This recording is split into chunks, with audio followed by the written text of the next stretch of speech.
नमस्कार मित्रों, संस्कृत साहित्य एवं संस्कृति के चैनल पे मैं डॉक्टर हरिनिवास आप सबका स्वागत करता हूं। महाभारत चल रहा है, विराट पर्व पूर्ण हुआ और आज से उद्योग पर्व का प्रारंभ हो रहा है। उद्योग ये जीवन का आधार है। प्रत्येक व्यक्ति का जीवन एक संग्राम है।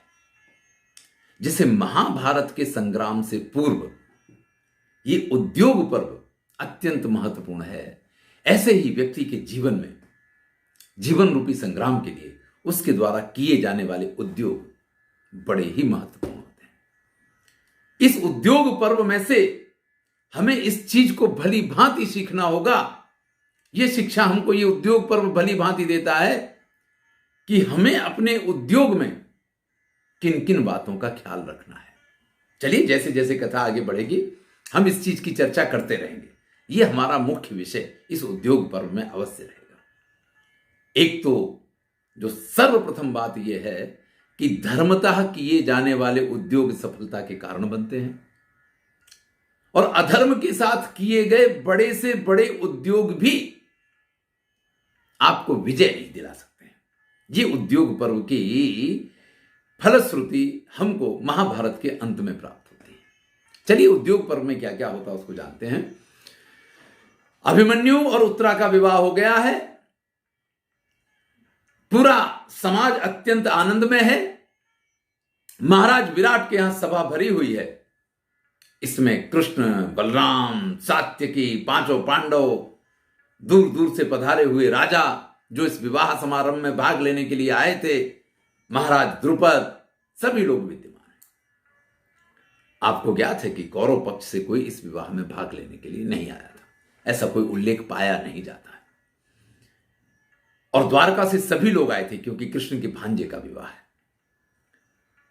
सभा महानुभावों से भरी हुई है। ऐसे में श्री कृष्ण खड़े होते हैं और वो कहते हैं कि भाई, ये विवाह अत्यंत आनंद पूर्वक और अत्यंत सुख शांति और समृद्धि के साथ पूर्ण हुआ है। इसका तो आनंद है, लेकिन महाराज युधिष्ठिर को चूंकि दुर्योधन के साथ जो द्यूत क्रीड़ा हुई, जिसमें सिर्फ और सिर्फ निकृति अर्थात बेईमानी ही थी, और उस बेईमानी के द्वारा खेले गए द्यूत में महाराज युधिष्ठिर जो वचन हार गए कि वो 12 वर्ष का वनवास और 1 वर्ष का अज्ञातवास, उस शर्त को उन्होंने पूर्ण किया है। उन्होंने अपने धर्म का संपूर्ण निष्ठा के साथ पालन किया है। जो 12 वर्ष के वनवास की बात थी उसको भी उन्होंने पूर्ण किया, और जो अत्यंत कठिन था 1 वर्ष का अज्ञातवास, वो भी उन्होंने पूर्ण किया है। वो अपनी शक्ति से, अपने पराक्रम से सिर्फ कौरवों को नहीं, संपूर्ण पृथ्वी को जीतने की शक्ति रखते हैं। फिर भी सत्य स्थित ही सत्य रथ ही यथावत, फिर भी सत्य का आचरण करते हुए सत्यवादी युधिष्ठिर और पांडवों ने, सत्यनिष्ठ पांडवों ने उस दिए हुए वचन का पालन किया है। और उसका पालन करते हुए 13 वर्ष उन्होंने पूर्ण किए हैं। और ये 13वें वर्ष की जो बात की जाए, यानी इन 13 वर्ष में जो 13वां वर्ष था, त्रयोदशश्चैव सुदुस्तरोयम्, ये तो बहुत ही कठिन था, क्योंकि पांडव जैसे योद्धा और छुप करके उनका रहना। लेकिन महाराज विराट के राज्य में कितनी भी परेशानियां हुई, उन परेशानियों के बीच में उन्होंने इस वर्ष को सुखपूर्वक व्यतीत किया। इसके लिए महाराज विराट धन्यवाद के पात्र हैं। साथ ही चूंकि युधिष्ठिर ने धर्म से युक्त होकर के जो शर्त उनके सामने रखी गई थी उसको पूर्ण कर लिया है, इसलिए उनके पिता पितामह का जो राज्य है, जिसके वो अधिकारी हैं, धृतराष्ट्र के पुत्रों के पास से, अब उनको कैसे भी किसी भी प्रकार से प्राप्त करने का अधिकार है। अब देखिए, कैसे भी किसी भी प्रकार से प्राप्त करने का अधिकार है। जब कृष्ण ये बात कहते हैं तो इसमें से सीधा सीधा अर्थ यह निकलता है कि वास्तविकता तो यह है कि 13वां वर्ष पूर्ण हो गया और अब तो पता है कि पांडव मत्स्य देश में हैं, तो दुर्योधन वगैरह को बुला करके यह राज्य उनको दे देना चाहिए था, लेकिन उसने ऐसा कोई प्रयत्न नहीं किया है। अब अगर वो प्रयत्नशील नहीं है तो हमें तो प्रयत्न करना पड़ेगा। अब वो ये नहीं कहते कि हमें प्रयत्न करना पड़ेगा, वो कहते हैं युधिष्ठिर को, और युधिष्ठिर के संबंधी अब तो मत्स्य नरेश भी बन गए हैं, महाराज द्रुपद वहां विद्यमान है, आप सब लोगों का करने का यह कार्य है। तो सबको मिलकर के, मेरा ऐसा मत है, दूतः समर्था प्रशमायतेषां, एक दूत भेजना चाहिए जो ये बीच का कुछ नहीं बैठ रहा है उस कार्य को संपन्न करा पाए। अर्थात युधिष्ठिर ने सारी शर्तें पूर्ण की हैं, इस बात को वहां जाकर के बताए और उनको कन्विंस करे कि उनको वो राज्य वापस दे देना चाहिए। कृष्ण का प्रस्ताव तो बड़ा स्पष्ट है। क्यों है ऐसा प्रस्ताव, ये हम आगे चल के आपको बताएंगे। निशम्य वाक्यम तु जनार्दनस्य धर्मार्थ युक्तम मथुरम समम च समाददे वाक्य मथाग्रजोस्य संपूज्य वाक्यम तदतीव राजन। जैसे ही कृष्ण ने ये कहा, उन्होंने तो जो कुछ कहा था वो बिल्कुल समता के भाव से, ना तो उन्होंने ये कहा था कि कौरवों ने गलत किया है, ना उन्होंने ये कहा था कि पांडवों ने बहुत सही किया है, लेकिन जो वास्तविकता थी, जो सत्य था, उसका प्रदर्शन उन्होंने किया था। लेकिन यहां उनके बड़े भाई बलराम विद्यमान हैं, तो अथाग्रजो अस्य संपूज्य वाक्यम तदतीव राजन, वो श्री कृष्ण की प्रशंसा तो करते हैं, लेकिन प्रशंसा करते हुए बलराम जी जब खड़े होते हैं तो वो कहते हैं प्रियम च मे स्याद यदि तत्र कच्चित ब्रजे क्षमार्थम कुरु पांडवानाम। भाई, कौरवों और पांडवों के बीच में संधि हो, किसी प्रकार का झगड़ा क्लेश कलह ना हो, इसके लिए अगर एक दूत जाए जैसा कि श्री कृष्ण ने कहा है, तो ये मेरे लिए भी प्रिय बात है, क्योंकि मेरे लिए दोनों ही पक्ष एक समान है। आपको कुछ चीजें जो ज्ञात हैं या नहीं, मैं ऐसा तो नहीं कह सकता हूं कि आपको ज्ञात नहीं है, आप में भी बहुत सारे विद्वान लोग हैं, लेकिन दुर्योधन की एक पुत्री का विवाह कृष्ण के एक पुत्र के साथ हुआ है। कृष्ण का ये पुत्र जो है ना, वो बलराम जी को बड़ा स्नेह करता है, बलराम जी का बड़ा प्रिय पात्र है। भाई, हमारे ત્યાં गुजराती में कहवे ना कि मोटा पापा, या आजकल की भाषा में कहते हैं ना बड़े पापा, तो वो वाली बात है। बलराम जी अत्यंत उसको स्नेह करते थे। उसको दुर्योधन की पुत्री के साथ प्रेम हो गया, लेकिन दुर्योधन जो है वो अपनी पुत्री का विवाह उसके साथ करने के लिए तैयार नहीं था कि भाई हम ठहरे राजा के राजा और ये तो ग्वाल वाले हैं। जब संबंध करने का नंबर आता तो व्यक्ति कुछ इस प्रकार की बातें करने लग जाता है ना। तब बलराम ने कहा कि भाई ये पूरा हस्तिनापुर जो है ना, इसको मैं यमुना में बहा दूंगा, देखते रह जाओगे। और उन्होंने अपने हल से हस्तिनापुर को टेढ़ा भी कर दिया। इस प्रकार के उल्लेख भागवत की कथा में पाए जाते हैं। तो दुर्योधन जो हैं कहीं ना कहीं कृष्ण के संबंधी हैं, और अर्जुन जो है उनको तो आप जानते हैं कि सुभद्रा के पति हैं, कृष्ण के परम मित्र हैं। तो बलराम का ये कहना है कि भाई दोनों लोग हमारे लिए तो एक समान हैं, और प्रयत्न तो यही करना चाहिए कि किसी भी स्थिति में युद्ध ना हो, क्योंकि युद्ध से कभी किसी का भला नहीं हुआ है। और फिर ऐसा तो नहीं है कि सिर्फ जो कुछ दोष है वो दुर्योधन के पक्ष से ही है। प्रियाभ्युपेतस्य युधिष्ठिरस्य द्यूते प्रसक्तस्य हृतम च राज्यम। अरे भाई, महाराज युधिष्ठिर जब द्यूत खेलने के लिए बैठे ना, जब उन्होंने द्यूत खेला ना, तभी तो उनका राज्य उनसे गया ना। किसने उनसे कहा था कि वो द्यूत खेले? और अगर वहां द्यूत उन्हें खेलना था, पूरी सभा जुआरियों से भरी हुई थी, उनको किसी अन्य के साथ खेलना चाहिए था। लेकिन खेलने बैठे तो शकुनी के साथ बैठे।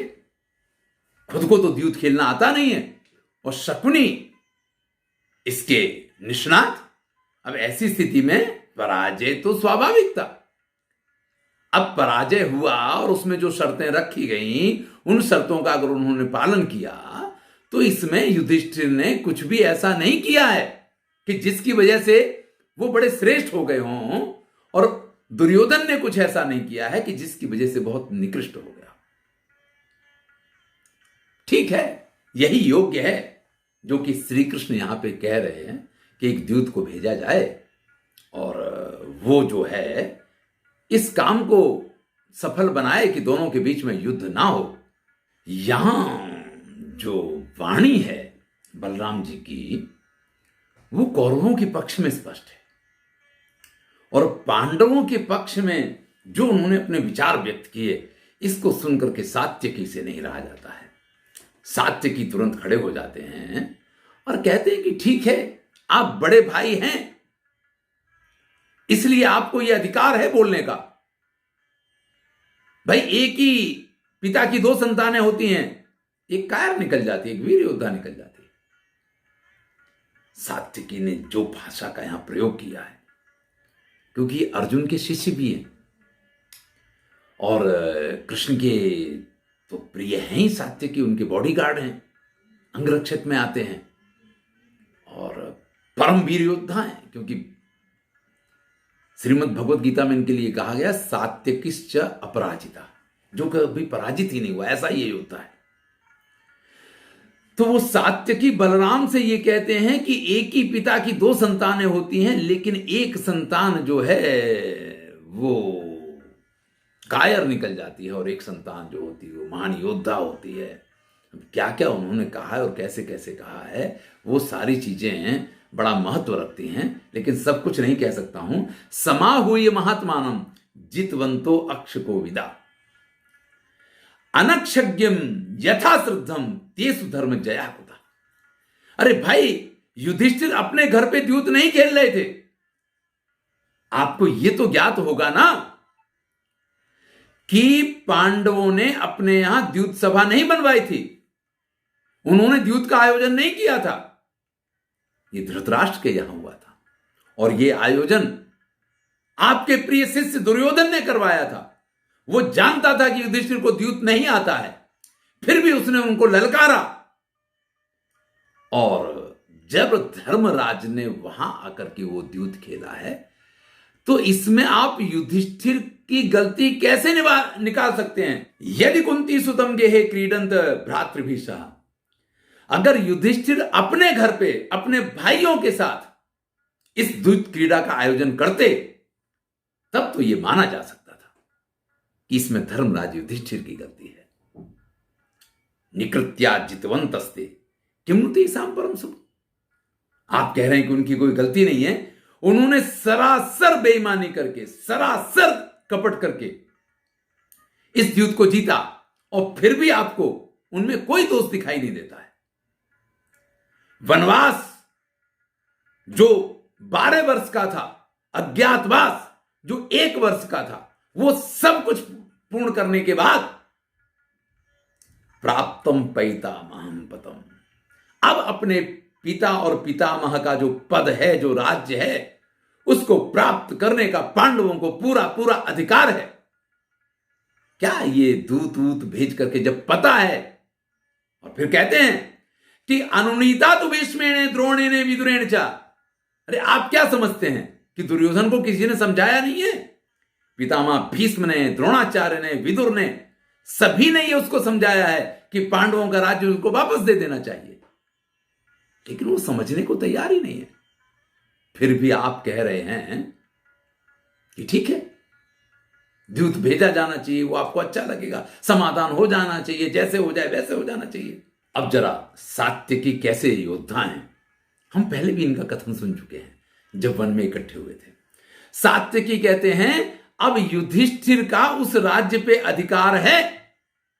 अब ऐसा नहीं कि युधिष्ठिर को भीख में मांगना चाहिए। अरे मैं मेरी शक्ति से अहम तु तान सितहि बाणई अनुनीय रणे बलात्, रणभूमि में बलपूर्वक उन सब को पराजित करके और महाराज युधिष्ठिर के चरणों में डाल दूंगा।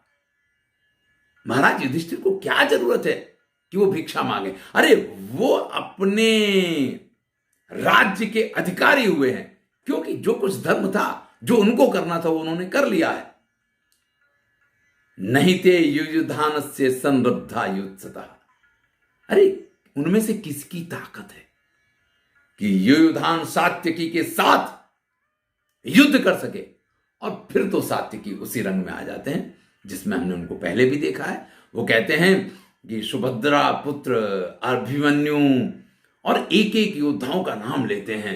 गद हैं, प्रद्युम्न हैं, शांब हैं, ये सभी जो द्वारिका के महान महान योद्धा हैं, इन सब के सामने भाई स्वयं पांडव सक्षम है, ऊपर से इन सब का जब उनको साथ हो, तो ऐसी स्थिति में मुझे कोई कारण नहीं दिखाई देता है कि महाराज युधिष्ठिर एक दूत भेजें, संधि की याचना करें, भिक्षा जैसी मांगें और अपने राज्य को इस प्रकार से वो प्राप्त करें।